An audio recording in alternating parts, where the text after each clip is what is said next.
Hello friends, welcome to the channel education hub.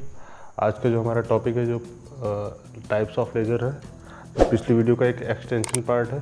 ठीक है, तो वहाँ पे हमने सिर्फ बताया था क्या टाइप्स ऑफ लेज़र कितने टाइप्स के होते हैं, solid, gas, liquid and semiconductor. ठीक है, तो वीडियो स्टार्ट करने से पहले थोड़ा सा हम अपना आज का रोड मैप जान लेते हैं इस वीडियो का, इसमें क्या क्या टॉपिक्स रहेंगे। तो जैसा कि पहला टॉपिक हमारा है टाइप्स ऑफ लेज़र, उसके अंदर हमारा है solid laser, gas laser, liquid laser, semiconductor laser. हम लोग हर एक लेज़र के टाइप को एक बार पढ़ेंगे। ठीक है, जैसे सॉलिड के अंदर आ गया हमारा रूबी लेज़र, गैस के अंदर आ गया हमारा हीलियम एंड नियॉन, लिक्विड के अंदर आ गया हमारा रोडामाइन, कंडक्टर के अंदर आ गया हमारा गैलियम आर्सेनाइड। ठीक है, तो हम सबको एक एक करके एक्सप्लेन करेंगे। दूसरा क्या आ गया, लेज़र एक्शन के लिए जो सबसे ज़्यादा ज़रूरी है, पॉपुलेशन इन्वर्जन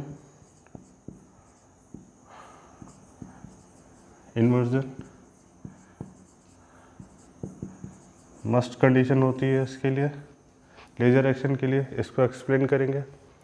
इसके बाद हमारा क्या रहेगा, टाइप ऑफ पंपिंग। पंपिंग क्या होती है,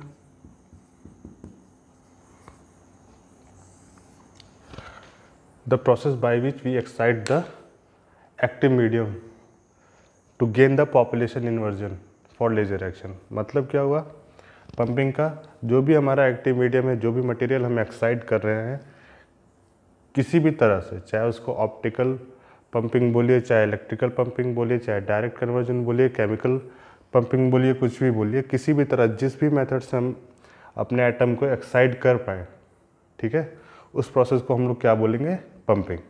ठीक है, पॉपुलेशन इन्वर्जन आगे आपको पढ़ाएंगे। फिर फिलहाल अपने टॉपिक की ओर हम लोग चलते हैं। अभी हम लोग क्या बोल रहे हैं, ठीक है, टाइप ऑफ पंपिंग हो गया हमारा, और जो लास्ट टॉपिक रहेगा हमारा वो आइंस्टीन कोफिशिएंट, इसी वीडियो के अंदर उसको भी कवर करेंगे हम लोग। ठीक है, तो स्टार्ट करते हैं हम लोग। तो पहला हमारा क्या है, सॉलिड लेज़र। सॉलिड लेज़र के अंदर हमारा कौन सा आ गया, रूबी लेज़र। ठीक है, इसका अगर बेसिक कंस्ट्रक्शन हम लोग देखेंगे तो रूबी क्रिस्टल होता है। ठीक है, इसके दोनों साइड पे मिरर होते हैं, एक साइड पे फुल्ली रिफ्लेक्टेड मिरर होता है,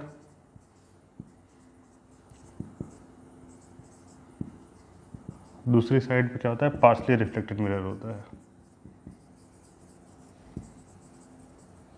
ठीक है, और इसको इसके एटम्स को, इसके मॉलिक्यूल्स को, इसके जो भी आप बोल लीजिए, एक्साइट कराने के लिए हम लोग क्या करते हैं, ऑप्टिकल पंपिंग का यूज़ करते हैं। और वो किसके थ्रू होता है, जेनॉन फ्लैश लैम्प।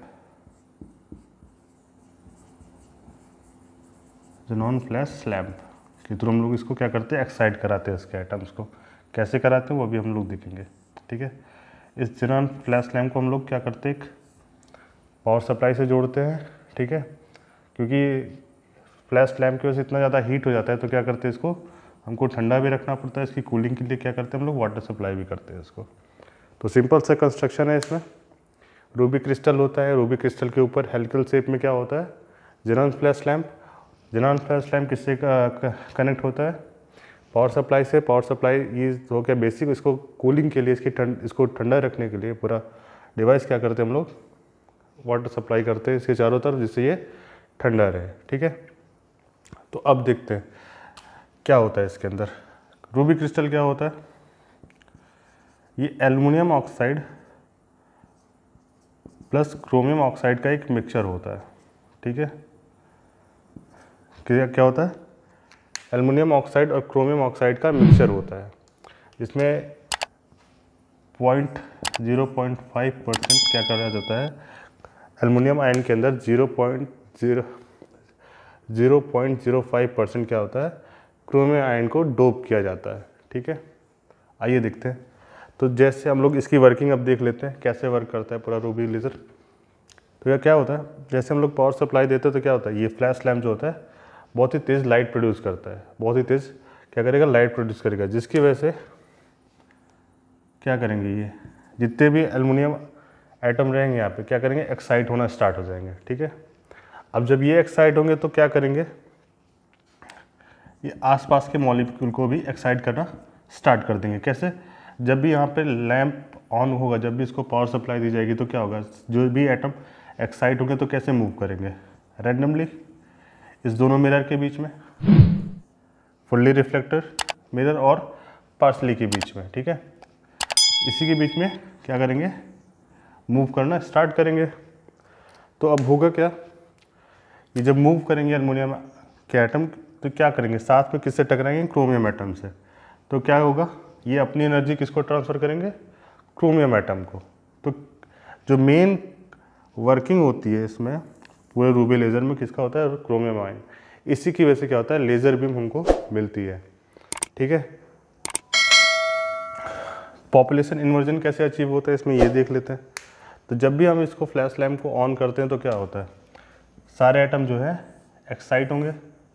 ठीक है, एक्साइट पहले कहाँ पे थे, ग्राउंड लेवल पे थे, एक्साइट हुए।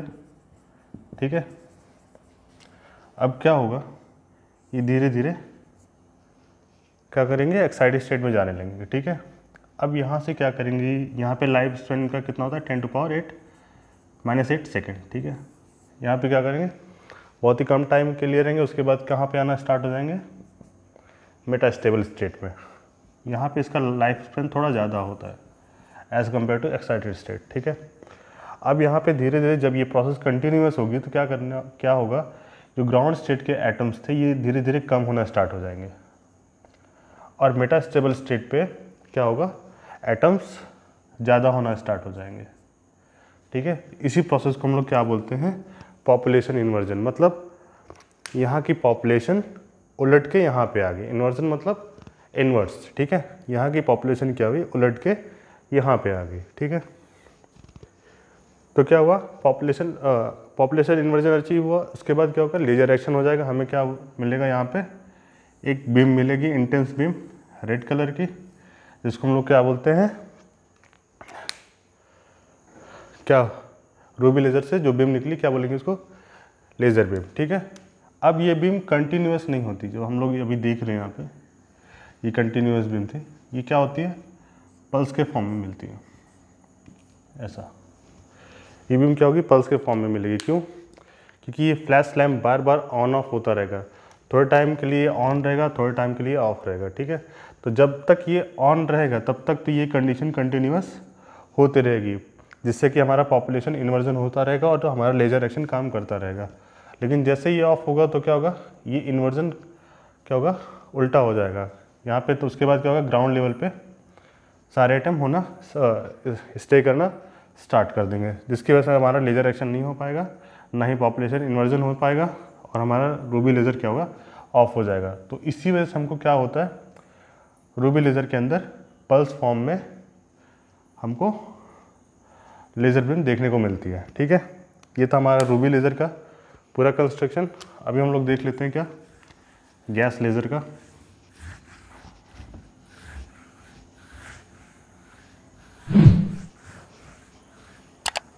अभी हम लोग गैस लेज़र देख लेते हैं।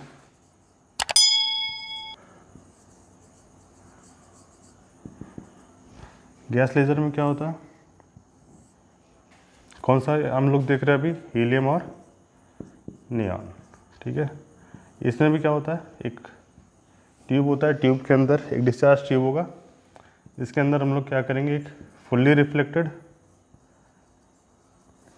एक पार्सली मस्ट है, क्योंकि यहीं से हमको लेज़र भी मिलने वाली है। ठीक है, पार्सली रिफ्लेक्टेड, और इसको क्या करते हैं हम लोग, पावर सप्लाई देते हैं। ठीक, अब होगा क्या, इसमें कौन से एटम होंगे, हीलियम और नियॉन के, किस रेशियो में होंगे, 10:1। मतलब अगर 10 एटम हीलियम का है तो एक एटम नियॉन का होगा। ठीक है, यहाँ पे क्या करते हैं हम लोग, किस पंपिंग का यूज़ करेंगे, यहाँ पे इलेक्ट्रिक डिस्चार्ज का। ठीक है, इसमें क्या होगा, हम लोग डायरेक्टली इस ट्यूब को क्या करते हैं, पावर सप्लाई देते हैं। ठीक है, अब होगा क्या, जैसे हम लोग देखते हैं रूबी लेज़र के अंदर जेनॉन फ्लैश लैम्प की वजह से आइटम लाइट क्या हुई थी, लाइट की वजह से जो है सारे के सारे जो ग्राउंड स्टेट के आइटम थे वो एक्साइटेड स्टेट में गए थे। यहाँ पे क्या होगा, जैसे हम ये यहाँ पे सप्लाई देंगे इसको, तो यहाँ पे जो हीलियम एटम है, मान लीजिए यहाँ पे पूरे के पूरे हीलियम एटम है, यहाँ से क्या आया हमारा, मान लीजिए इलेक्ट्रॉन है, ठीक है। अब ये क्या करेगा, अपनी एनर्जी को किसको ट्रांसफ़र करेगा, प्रॉब्ली हीलियम को, क्योंकि हीलियम यहाँ पे ज़्यादा है, हीलियम को ट्रांसफ़र करेगा। हीलियम क्या करेगा, एक्साइट होगा, एक्साइटेड स्टेट में जाएगा, फिर यहाँ के बीच में रिफ्लेक्ट करेगा, यहाँ भी हो सकता है, यहाँ भी हो सकता है, कैसे भी हो सकता है, ठीक है। तो उसके बाद ये क्या करता है, हीलियम नियॉन को एक्साइट करता है, ठीक है। ये क्या करेगा, नियॉन को एक्साइट करेगा, ठीक है। जैसे वहाँ पे chromium ion main role play कर रहा था, यहाँ पे क्या कर रहा है, हीलियम आयन जो है, नियॉन आयन जो है मेन रोल प्ले कर रहा है, ठीक है। जब ये एक्साइट होगा तो कहाँ पे जाएगा, अपने एक्साइटेड स्टेट में जाएगा, फिर वहाँ से कहाँ पे आएगा, अपने मेरा स्टेबल स्टेट पे आएगा। उसके बाद क्या होगा, फोटोन रिलीज़ करेगा, उसके बाद ग्राउंड स्टेट में चला जाएगा, ठीक है। अब हमें ज़रूरत क्यों पड़ी इसकी, सबसे बड़ा रीज़न ये है, कारण बताइए इसका, मतलब जो हमारे पास रूबी लेज़र या सॉलिड लेज़र था तो इसकी ज़रूरत क्यों पड़ी हमें। तो रूबी लेज़र का जो सबसे बड़ा डिसएडवांटेज था, यहाँ पे हम लोग को क्या मिल रहा था, पल्स लेज़र मिल रहा था। यहाँ पे हमको क्या हुआ था, पल्स लेज़र मिल रहा था, ठीक है। यहाँ पे हमको क्या मिलेगा, पल्स मतलब कंटिन्यूस नहीं मिल रहा था हमको, light xenon flash lamp on हो रहा था, ऑफ हो रहा था, जिसकी वजह से हमको पल्स के फॉर्म में बीम मिल रहे थे। यहाँ पे क्या होता है, यहाँ ऐसी कोई कंडीशन नहीं होती, कंटिन्यूस पावर सप्लाई चलती रहती है, जिसकी वजह से हमको क्या होता है, कंटिन्यूस बीम मिलती है, ठीक है। तो जो रूबी लेज़र का जो डिसएडवांटेज था उसको किससे ओवरकम किया गया, गैस लेज़र से, ठीक है। कंस्ट्रक्शन आपने देख लिया इसका, ठीक है। अब आते हैं हम लोग रोडामाइन पे।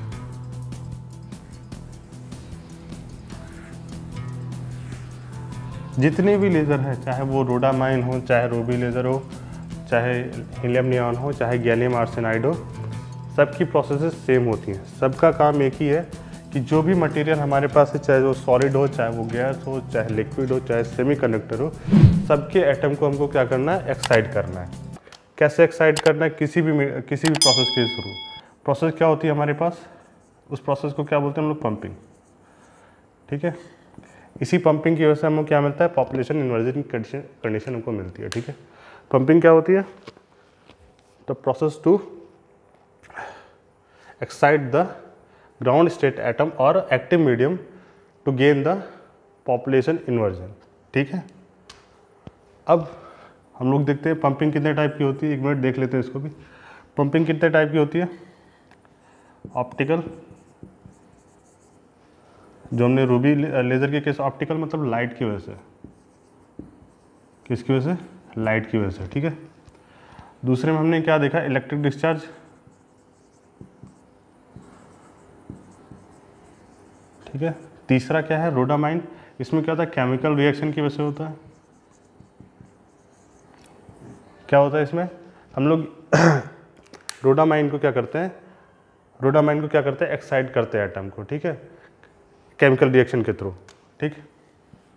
तो क्या करेगा, उसमें भी वही होगा, एटम एक्साइट होगा, अपने हायर लेवल पे जाएगा, एनर्जी लेवल पे जाएगा, उसके बाद क्या होगा, वहाँ से आते हुए 2 फोटोन रिलीज़ करेगा, फिर अपने ग्राउंड स्टेट में चला जाएगा। उस फोटोन रिलीज़ करने की वजह से हम लोग को क्या मिलती है, लेज़र बीम मिलती है, ठीक है। अब देखते हैं हम लोग गैलियम आर्सेनाइड, ठीक है। ये क्या होता है, सेमीकंडक्टर लेज़र होता है। क्या होता है, सेमीकंडक्टर लेज़र।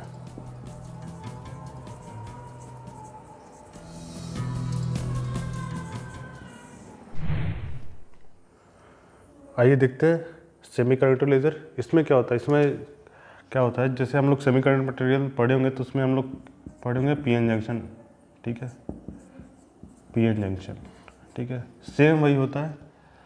इसमें क्या होता है, जो हमारा इलेक्ट्रिक, जब इसको फ्लो देते, करंट देते हो, वो क्या करता है, डायरेक्टली क्या करता है, लाइट एनर्जी में उसको कन्वर्ट करता है, ठीक है। क्या कर देगा, ये जो हमारी इलेक्ट्रिक एनर्जी होगी या सप्लाई होगी, उसको क्या करेगा, लाइट एनर्जी में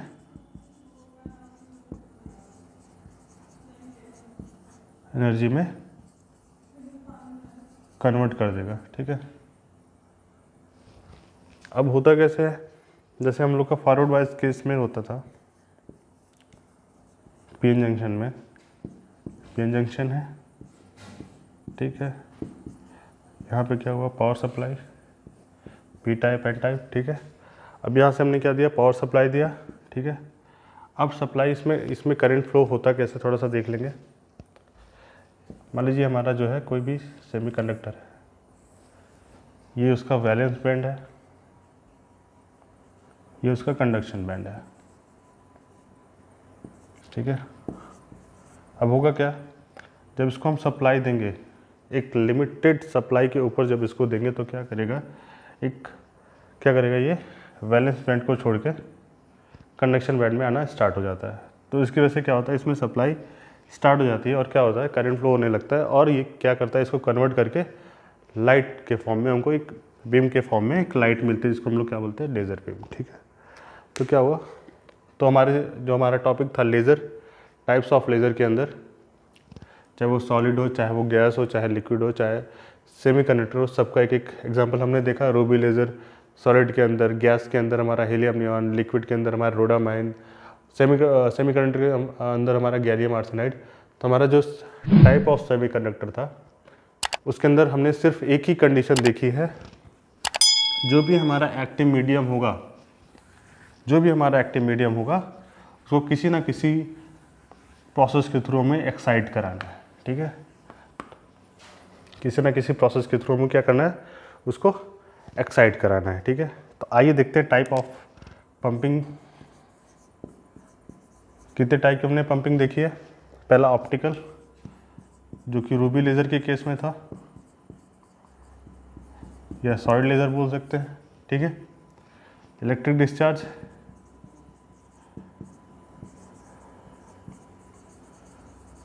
ठीक है, जो कि हमारा गैस लेज़र के उसमें था। केमिकल पंपिंग, जो कि हमारा लिक्विड लेज़र के केस में होगा। और लास्ट हमारा क्या होगा, सेमीकंडक्टर, जिसके अंदर हमारा डायरेक्ट कन्वर्जन होगा, डायरेक्ट कन्वर्जन।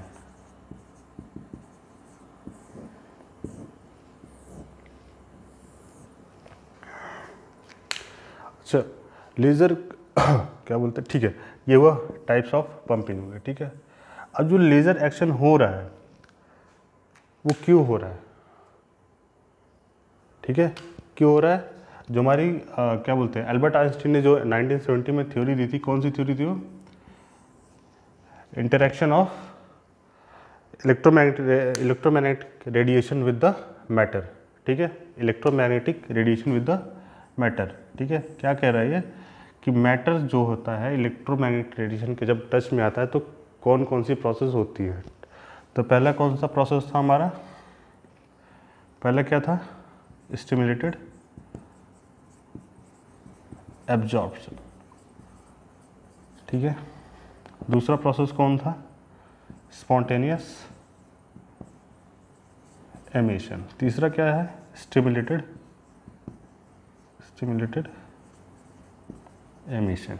ठीक है, ये तीन प्रोसेस के अंडर क्या होता है, हमारा जो इलेक्ट्रोमैग्नेटिक रेडिएशन है वो क्या करता है, इंटरेक्ट करता है किससे, मैटर से। ये थ्योरी किसने दी थी, एल्बर्ट आइंस्टीन ने। ठीक है, अब इसी का यूज़ करके हमारा लेज़र बना। ठीक है, जो कि किसने बनाया था, मेमन ने 1960 में। ठीक है, अब हम लोग का जो नेक्स्ट टॉपिक होगा वो क्या होगा, आइंस्टीन कोफिशिएंट। ठीक है, आइए हम लोग देखते हैं आइंस्टीन कोफिशिएंट। ठीक है, अब इसमें क्या होगा, पहले तो हमें दो चीज़ कंसीडर करनी पड़ेंगे, एक N1 एक N2। N1 क्या है, number of atom present in a ground state. ठीक है, या लोअर एनर्जी लेवल। ठीक है, और N2 क्या है, number of atom present in a excited state या अपर एनर्जी लेवल। ठीक है, तो हमने N1 को क्या बोला, number of atom in lower energy level. ठीक है, N2 क्या है, अपर एनर्जी लेवल। ठीक है, तो rate of transition of atom due to absorption. ठीक है, किसके क्या होता है, rate of transition of atom due to absorption, ये किसके डायरेक्टली प्रोपोर्शनल होगा, number of atom present in ground state, ठीक है। दूसरा एनर्जी डेंसिटी के, मतलब क्या हो रहा है, रेट ऑफ ट्रांजिशन किसके इक्वल होगा, किसके प्रोपोर्शनल होगा, किसके प्रोपोर्शनल होगा, number of atom in ground state, ठीक है। दूसरा क्या है इसमें, एनर्जी डेंसिटी, मतलब कितनी एनर्जी ये ले रहा है ट्रांजिशन करने में, ठीक है, उसके डायरेक्टली प्रोपोर्शनल होगा। तो जैसे ही प्रोपोर्शनलिटी का साइन हटाएंगे हम लोग, एक हमको कांस्टेंट मिलेगा, इसको हम लोग क्या बोलेंगे, आइंस्टीन कोफिशिएंट, ठीक है। फिर दूसरा हमारे पास क्या है, rate of transition of atom due to the spontaneous emission, ठीक है।